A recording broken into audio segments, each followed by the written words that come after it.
To apologize to you that many of our brothers and sisters in Trinidad and Tobago do not and did not know of kings and queens and empires of Africa.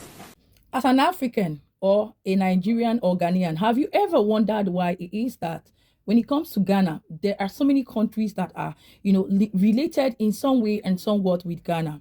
And for today, we have the Caribbeans versus the Trinidad, yes, that has some deep-rooted relationship with the motherland Ghana. And not just the motherland Ghana, as a people, as tribes, particularly for today's episode, we're going to take a look at the connection, the relationship, the cultural, traditional roots that is knitted and bonded with the Ashantis versus the Trinidad from the Caribbeans or in the Caribbean. Every details of what it is going to be shown to us here. And as an Ashanti, I am very pleased to introduce to you or let you know that our great king, King Otumfo Osei Tutu, was recently invited by the Minister of Trinidad, and the event, the visit was spectacular, was amazing. And I kept wondering, and I kept, remaining in my mind, in my spirit, in my soul, and my body that this and more is what it is that a relationship, a connection, a tradition, a culture should be all about. Not the tribes and the people of Nigerians that would always in one way want to force a thing that it's not, or force something that is not acceptable. And that's where the question comes in again to ask, have you wondered why it is that when it comes to Nigeria and Ghana, particularly the Igbo tribe, there is always friction between Nigeria and Ghana and the Igbo tribe, just like what is recently happening by the self-styled acclaimed Igbo king. And the reason behind that is that it depends on the character, the behavior of these particular tribes everywhere they go, not just in Ghana. And you could see that there are other tribes from Nigeria that lives, celebrate, and do their things very, very freely without any disturb, any raising of eyebrow as regards to these tribes, such as the Yoruba, the Hausa, right? But when it comes to this particular tribe, because of the way they arrogantly carry themselves, pride themselves, disrespect, break the laws, traditions, custom of the land, that is why they are always spotted on for the wrong reasons. But anyways, I needed to chip in this so that those who think Ghanaians are always interacting with other people, they love others, they don't like us as this particular tribe, as Igbo, as this particular people. No. Check yourself very well. If people are pointing something to you that they don't like, there's something you're not doing right. It's for you to take it and learn. But meanwhile, while you are addressing your issues as the tribe of the Igbo self-styled acclaimed king and their cohorts in Ghana, the Biafrans who are trying to constitute nuisance, stay aside and watch what it is for our great king of the motherland during his visit and what an African American have to reveal to us as Ghanaians, as Nigerians. In fact, what the world needs to know about Ghana. Watch this video especially to the end.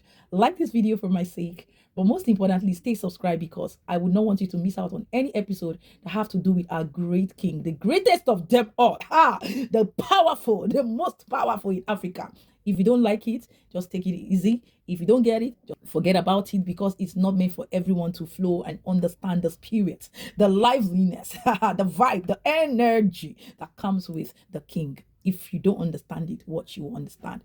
Without any further ado, with all this being said, let's watch these videos and I will be right back. Good morning. All right, I'm still in Ghana, still no power outages, anything like that. Everything's flowing really smooth and relaxing. All right, but I want to talk to you about this.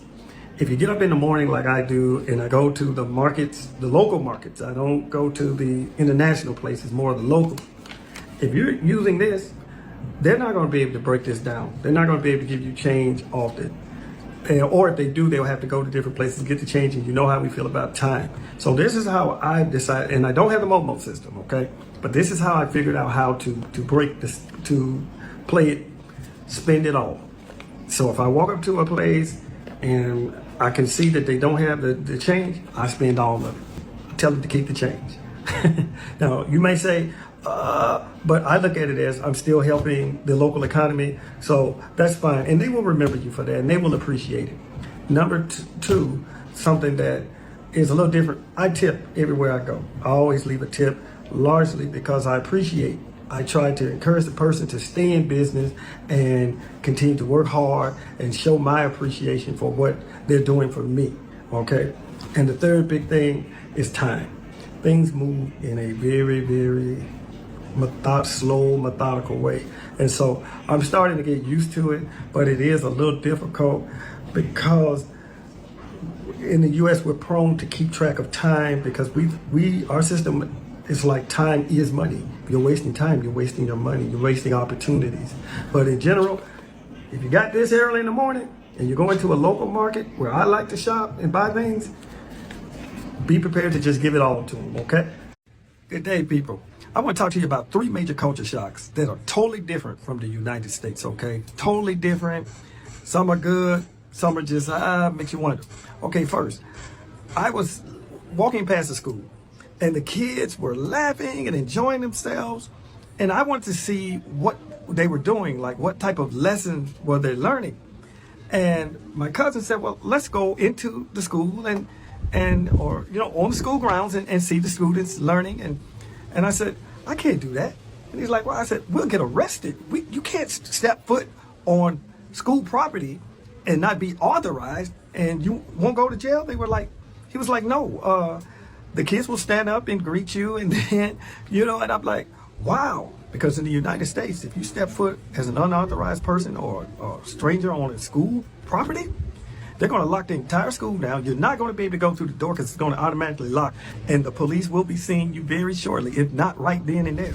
So the second major issue is if you go to a pharmacy and you have a headache, the person behind the counter generally can write you a prescription. And you know how it works in the United States. You can only get the prescription from the doctor. You give it to the pharmacist, they fill it. There. They say, you have a headache? Yes. Here's your medicine. So they sort of trust what you're saying, all right? And third, and this was kind of weird, I wanted to send a package back to the United States. I called several postal offices, and they said, bring the package down here, and we'll let you know how much it costs. And then I said, okay, will you take a Visa? No, bring cash and bring the package. Now, in my country, that means theft is about to occur, okay? So we kind of got to get used to that because I'm like, bring cash? And you're not even going to tell me what your rates are or anything. I don't learn anything until I get there. So that's culture shock to me because, with that being a government agency, not taking Visa and taking cash only, woo, that's definitely going to be a problem in most modern countries, I know. But so far, no power outages. I'm still having a good time. One day I'm going to walk towards the classroom, I guess. I'm just, that kind of shocked me that you can just walk on school grounds and everybody's cool with it. All right. Well, guys, this is part 2. The power outage in Accra last night only lasted about 2 hours. So we went out walking, but I'm going to talk to you about some more culture shock that amazes me. Now, I like to get up and walk every morning, and I'll walk to a mall or a store because I stay in the community. I just enjoy being in the community. But anyway, after getting to the mall or the store where we're supposed to be, you come out and, I changed my mind. I don't want to walk anymore. My cousin may say, man, I'm feeling tired. So you literally raise your hand or say something and a taxi cab will be right there to pick you up every time. And then, they give you a ride, you give them a tip and they remember you. If they see you walking again, they'll just blow the horn. So I'm serious. Everywhere I go, there's like a taxi cab. I don't see them, and then all of a sudden, the moment I get tired and I need a ride, I throw my hands in the air and somebody pulls up, hey, need a ride. So that's a beautiful thing for me because where I come from, they will just ride past you, even if you do need a ride. If they're doing something else or whatever, they're done. They're going to what they're going to do. And another thing that is culture shock for me, every morning this guy is in his little truck or tricycle, whatever you call it, and he sings soul below, sugar bread. And he's not in any trouble for making the noise with saying whatever he's saying on the loudspeaker early in the morning. And I just like to listen to it, and I will go out on the balcony and look just to see if something's going to happen. But nothing happens. People will come out and buy their goods and go back in the house. He doesn't get a noise violation or anything like that. So those are just some culture shocks. Kids playing outside with one another all day sometimes when they get out of school. That's another culture shock, because in the U.S., you're not going to see too many people outside playing, or kids playing with each other in various neighborhoods, not like the way they do it here. So I'm still enjoying myself. Guys, just keep me posted on something I should know. If there's something I'm missing or not understanding, just let me know, and I would appreciate it.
To apologize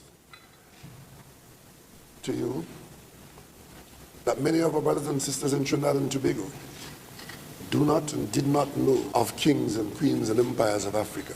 Those who invaded and claimed to own Africa from the 13th, 14th, 15th century, they told us the story. But as the African proverb says, until this lion learns to write, the story of the hunt will be that of the hunter. Today, the story of the hunted can be told. African royalty visiting by direct communication from Ghana to the Caribbean, to Trinidad and Tobago. This history is long, it's painful, but it's also a story of resilience of a strong people. It was Trinidad and Tobago's sons who encouraged the thought and the backbone of Kwame Nkrumah to stand up to the British and impress upon himself, the people of Ghana and the British, that colonialism wasn't our permanent portion, that Ghanaian independence was possible, and that Ghanaian people could run a country. Trinidad and Tobago saw Ghanaian independence when the Gold Coast, as it was called by the colonial master, became Ghana. I was in primary school then, and I remember the excitement of reading the big posters, these famous colors. Gold Coast becomes Ghana. And Ghanaian independence, following up on the Indian independence, started a wave of change that eventually reached Trinidad and Tobago in 1960. And we have been in charge of these islands since then. And it took that long for Her Majesty from Kumasi, the Ashanti people, many of whom have blood relatives in these islands. I must tell you, Your Majesty, on my first visit and my other visit to Ghana, there were moments when I lost my presence and felt that I was in Port of Spain, because the people walking on the streets looked so much like people in Port of Spain that there were times when I had to remind myself that I was in Ghana. I trust that this is not going to be your last visit and that you will come as often as you would like. and that we would have shortened the distance and lowered the barrier of the Atlantic Ocean, and that in our business, our culture, our diplomacy, that we will grow together from here on in. African people have come to the Caribbean to meet your brothers and sisters. Welcome home.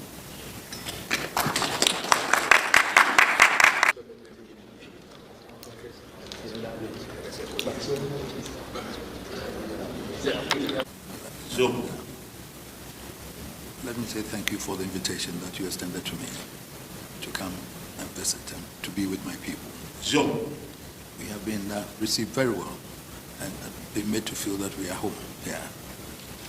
But we come with emotions, where during the 15th century, our people were brought out through no fault of theirs to these islands. So, and then subjugated to this type of inhuman treatment that we ourselves have not had answers to that.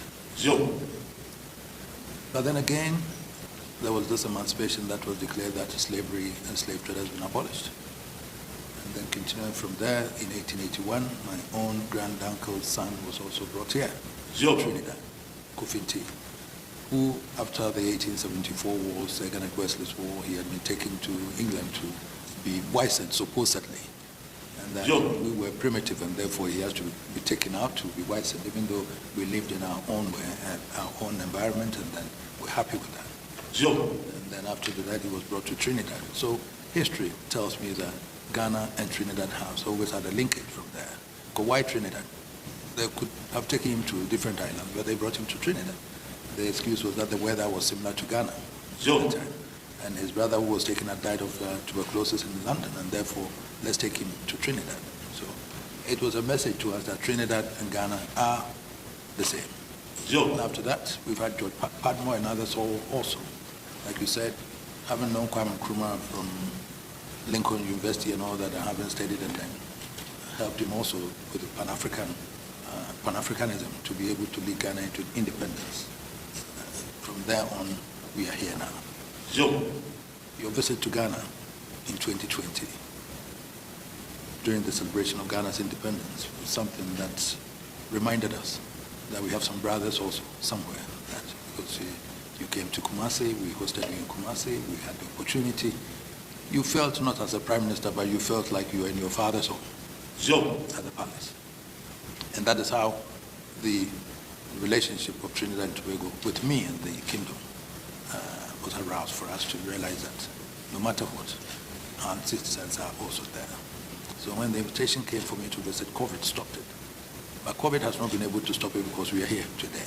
And we are here to assure our brothers and sisters in Trinidad and Tobago that not only is the emancipation celebration that is bringing us here, but we have come to affirm the brotherliness, the sisterliness of the two countries, and also to see how best we can collaborate in relation to development, the South-South cooperation, to be able to see how best the two of us, this country and Ghana, can collaborate. I believe strongly that we have to have that collaboration.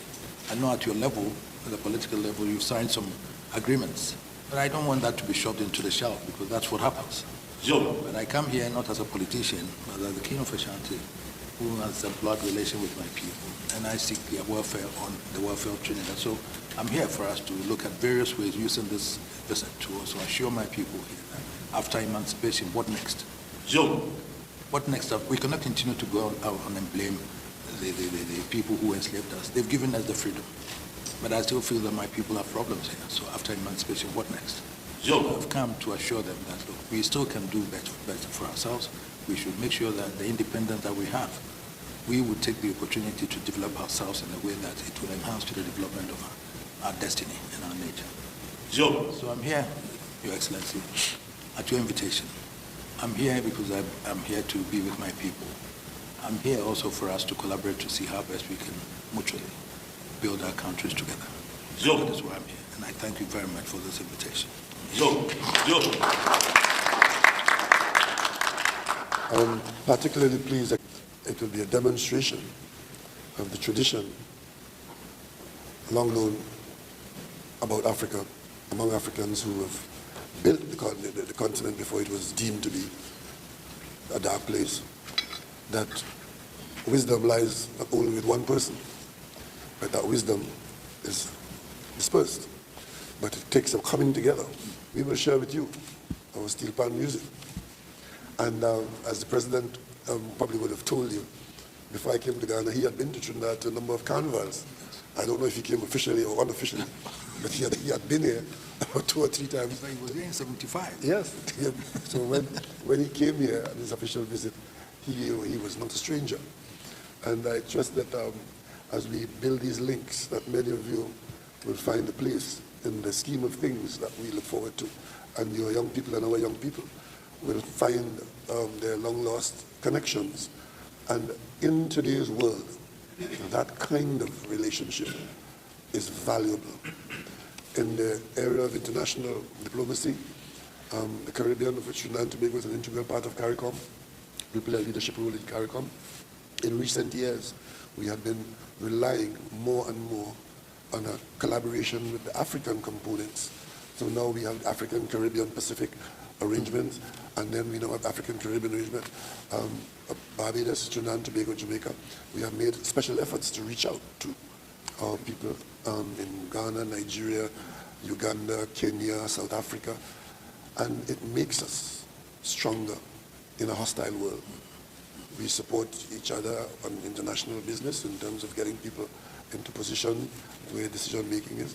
And Ghana is a great gateway for us all into Africa. We do not have at this time businesses with Burkina Faso and Mali and Togo. We had Cote d'Ivoire as a good cocoa producer. As you may know, the Trinidad and Tobago, the university which you will speak at on Thursday, became a University of the West Indies on a foundation of what used to be the Imperial College of Tropical Agriculture. It was a major research station for cocoa, and it's probably still the world's best cocoa research center with a gene pool that is still protected. And so therefore, there's this similarity. And our cocoa production here has fallen considerably by volume, but in terms of quality, Trinidad and Tobago produces the highest quality cocoa in the world, and it's used for blending other cocoa. So there's a lot that we can share in this whole business of the defense and protection of the cocoa business. And of course, you know, the university itself can benefit. You are bigger in size and maybe longer in some experience, but we are also, even though we're smaller in size, we do carry some valuable experience in matters of that nature. And we look forward to having our technical people alongside yours so that we can benefit from what has been our legacy here in Trinidad and Tobago. I just needed to use this opportunity to tell you, to convince you, not confuse you, that when it comes to culture, to people, when it comes to kings, when it comes to chiefs, when it comes to leaders, Ghana hits differently. The Ashantis hit even more differently. Like, oh my God. This is no capping, this is no yapping. I'm stating fact here, because when you listen to the Prime Minister or the Minister of Trinidad, you know, addressing and stating historically, emphatically, the cultural, traditional ties and relationship that is knitted between Ghana and Nigeria, particularly the Ashantis, it will make you want to be an Ashanti by thunder, lightning, and brimstone. Because if it's not this tribe called Ashanti, personally, I'm still wondering if I can, you know, function very well. I'm telling you exactly. And I really love the part where our great king, you see, our king speaks fluently and speaks like a king that he is. I have never in the history of my life seen a king that speaks so well. English, fluent, you know, kings, sparkling, sweet, amazing English. I'm sorry if I'm blushing on your king. Permit me, because that's how I feel. Like, this is intelligence, this is intellect, this is what? Wisdom, this is royalty personified. Even that stuff he put on his head that is beaded with gold, that was the peak of it for me. See the dressing, see the regalia of himself and his cabinet members that went with him. That thing they scream at the background, zoom. Oh, when they say it, it breathes thunder, lightning, and brimstone. The word trembles. The environment trembles and echoes. Royalty, power, supernatural. if you do anyhow at that point, you might really be found, in a place where you will not like it. So when it comes to the king, stay calm, stay cool. You see all this rubbish that Nigerians, they are doing. You know why they can't try that shit in Kumasi, in Ashanti? Power jam, power bow. Like there can't be two powers in the same place, because one already we know is fake, while one is the authority and the emblem of power, symbol of power that matters, right? Exactly. And I really love the connection, the relationship based on centuries, decades, years that has been there between Ghana and so many countries. If you go to the Western European British, the same thing they have with UK and all these countries. That's why you see Ghana is the country that's mostly generally accepted everywhere they go. Everywhere they go. Not until Nigerians even started staining their white, which is why we are still fighting, right? Yes, and that is the truth. Ghana has an amazing culture. The Ashantis have one of the most beautiful, amazing, strong culture that is being respected. Like at the mention of the Ashantis, every power bows. Hey, see, I don't want to make other people jealous. I'm sorry. But that's just the truth. I don't know how I can explain it. So if you are a proud Ashanti, see, sometimes it's good, to feel yourself. They call it esteem, not pride, in a sort of, right? They call it esteem. Carry your esteem, your poise as an Ashanti down to the comment section and say, Nana Piao, Nana Piao. Oh my God. Long live my king, long live my king, long live my queen, long live the great people of Ashanti. Well done to the country, Trinidad from the Caribbeans. I love and appreciate everything I've seen here today, and that's the reason why I decided to bring them on here so that we can learn what it is for our cultures in Africa, from West Africa, and from Ghana down to the Ashantis. All right. What do you think about all this video and everything you're seeing based on what the other man shared as experience? What do you think? Cultural shock and differences? I've learned a lot personally, and I'm still learning. So share more in the comments. I want to learn from you. Like this video for my sake. If you do, share and stay subscribed, and I will catch you up in my next one. Ciao, ciao.